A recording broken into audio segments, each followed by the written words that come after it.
ऐसा क्यों कर रहे हैं? तभी व्यापारी मधु को रस्सी से बांध के वहां से ले जाने लगता है। चांदनी और रोशनी बहुत रोती हैं। माँ, माँ, माँ, हम आपके बिना कैसे रहेंगे? जाते जाते मधु की आंखों में बस आंसू थे। वो तो अपने मालिक से उसके बेचने का शिकवा भी नहीं कर पाई। व्यापारी उस बुजुर्ग गाय को रास्ते में खूब मारते मारते ले जाता है। घर पहुंच के उसे गौशाला में बांध देता है और खूब सारा चारा खिलाता है। लेकिन मधु को पता था कि उसे खूब खिलाएगा पिलाएगा, फिर कसाई को उसे बेच के मोटी रकम हासिल करेगा। फिर थोड़ी देर में कसाई व्यापारी से मिलने आता है। व्यापारी उसे कहता है कि कुछ दिनों में आके उसे ले जाए। नहीं, नहीं, ये व्यापारी तो मुझे कसाई को सौंप रहे हैं। मुझे नहीं मरना। मालिक, आपने ऐसा क्यों किया? मेरी क्या गलती थी? हाँ, मुझे इतनी जल्दी हार नहीं माननी चाहिए। मुझे वापस मालिक और अपनी बच्चियों के पास जाना होगा। न जाने मेरी बच्चियों का मेरे बिना क्या हाल है।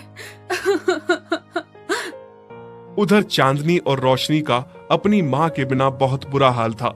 फिर रात में जैसे तैसे गले का खूंटा तोड़ के मधु भागती हुई घर पहुंच जाती है। चांदनी और रोशनी को जैसे ही अपनी माँ दिखती है, उनके लिए मानो सवेरा हो जाता है।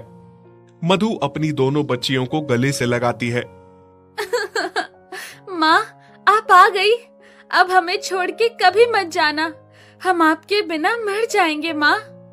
हाँ मेरी बच्चियों, मैं अब कभी भी नहीं जाने वाली हूँ। सुबह जब शंकर दूध निकालने गौशाला में आता है और वहाँ वो मधु को देखता है तो बहुत खुश हो जाता है। उसके सर पे हाथ फेर के प्यार देता है। विधि, विधि देखो तो कौन आया है। अरे क्यों चिल्ला रहे हैं आप? कौन आया है? हाँ, ये मधु, ये वापस कैसे आ गई? देखा, मैं ना कहता था, मधु हमें बहुत प्यार करती है। उसको हमें नहीं बेचना चाहिए। तुम चुप रहो जी। चिल्ला के तो ऐसे बुला रहे थे जैसे पता नहीं क्या हो गया। इस बूढ़ी बेकार गाय को मुफ्त का खाने की आदत हो गई है। मैं कहती हूँ जल्दी इस व्यापारी को बुलाओ। उससे पैसे लिए हैं, यहाँ आके इसे ले जाए। शंकर मजबूर होकर फिर से उसी व्यापारी को बुलाता है मधु को ले जाने के लिए। भाई साहब, इस बार इस गाय को मोटी रस्सी से बांध के ले जाना ताकि दोबारा लौट के ना आए। माँ, ये फिर से आपको भेजने की तैयारी में है। कोई बात नहीं बेटी, मालिक ने अगर मेरे लिए यही सोचा है तो यही सही। इस बार मैं लौट के नहीं आऊंगी।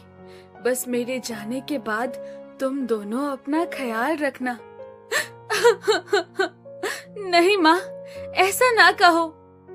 व्यापारी मधु को फिर से ले जाता है, पर इस बार मधु जाने में कोई जिद नहीं करती, क्योंकि उसे पता था उसकी जिद करने का कोई फायदा नहीं। वो अगर फिर से लौट आई तो मालकिन उसे फिर से भिजवा देगी। इधर चांदनी और रोशनी का रो रो के बुरा हाल था। दोनों ने माँ की याद में खाना पीना छोड़ दिया था। दोनों बीमार हो गई थी, दूध देना छोड़ दिया था। देखिए ना जी, किसकी नजर लग गई हमारे घर को। चांदनी और रोशनी कितनी बीमार है। खाना पीना छोड़ दिया है दोनों ने। इतना अच्छा कारोबार हमारा बंद हो गया है। ये और कुछ नहीं, मधु का फिटकार लगा है हमें।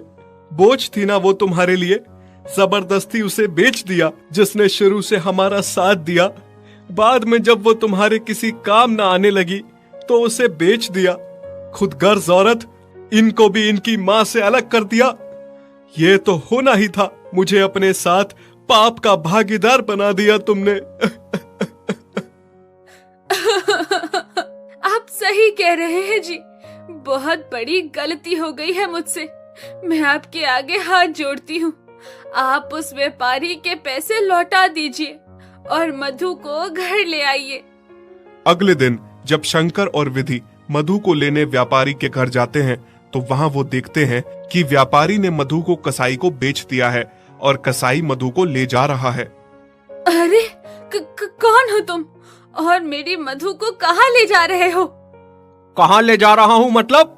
मैंने इसे खरीदा है, वो भी डबल भाव में। मैं तुम्हें इसके भी डबल पैसे दूंगा। मेरी गाय मुझे वापस कर दो। ठीक है, ले लो, मुझे तो पैसे से मतलब है, पर इस बूढ़ी गाय में रखा क्या है? वो तुमसे मतलब नहीं है, तुम बस पैसे लो और हमारी गाय को वापस करो। शंकर और मधु कसाई को पैसे देते हैं और मधु को वापस ले आते हैं। मधु, मुझे माफ कर दो, मैं कितनी गलत थी। मैंने तुम्हारे साथ कितना गलत किया। मेरी वजह से आज तुम्हारे साथ वो कसाई न जाने क्या कर लेता। हाँ मधु, अब जो भी हो जाए, मैं तुम्हें कभी खुद से अलग नहीं करूंगा। जब चांदनी और रोशनी अपनी माँ को वापस पाती हैं, तो बहुत खुश हो जाती हैं और दोनों अपनी माँ के गले लग जाती हैं। राम जी के पास एक गाय थी जिसका नाम चांदनी था और एक बैल था जिसका नाम चांद था। चांदनी बहुत जल्द एक बच्चा देने वाली थी। राम जी अपनी गाय और बैल से बहुत ही प्यार करता था। चांदनी और चांद एक दूसरे से बहुत प्यार करते थे। चांद तो मानो पति की तरह चांदनी का ख्याल रखता था। एक दिन राम जी अपनी पत्नी लक्ष्मी से कहता है, लक्ष्मी, ओ लक्ष्मी, अब जल्द ही हमारे भाग खुलने वाले हैं। बहुत जल्द चांदनी को बच्चा होने वाला है। उसके बाद चांदनी खूब सारा दूध देगी। उस दूध को बेचने मैं शहर जाऊंगा। हम खूब सारे पैसे कमाएंगे। हाँ जी, आप सही कह रहे हैं। फिर कुछ दिन बाद चांदनी एक छोटे से बछड़े को जन्म देती है। राम जी और लक्ष्मी बहुत खुश हो जाते हैं। कुछ ही दिनों में राम जी की अच्छी खासी कमाई चलने लगती है। चांदनी जो भी दूध देती थी, राम जी उसे सुबह शहर जाकर बेचता था। फिर एक दिन राम जी दूध बेच के शहर से घर लौटा। तभी पीछे से एक आदमी राम जी को आवाज लगाता है, राम जी भाई, सुनिए तो। हाँ बोलो, क्या बात है भाई? भाई, मैं यहाँ से गुजर रहा था, तभी मेरी नजर तुम्हारे बैल पर पड़ी। तुम्हारा बैल मुझे बहुत अच्छा लगा। मैं बैलों का व्यापारी हूँ।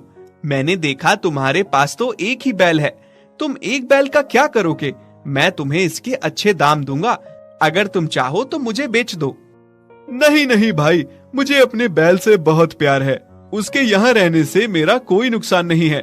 मैं उसे नहीं बेचना चाहता। ठीक है भाई, कोई जबरदस्ती नहीं है, पर तुम जब भी इस बैल को बेचना चाहो तो मुझे ही बेचना। फिर वो आदमी वहाँ से चला जाता है।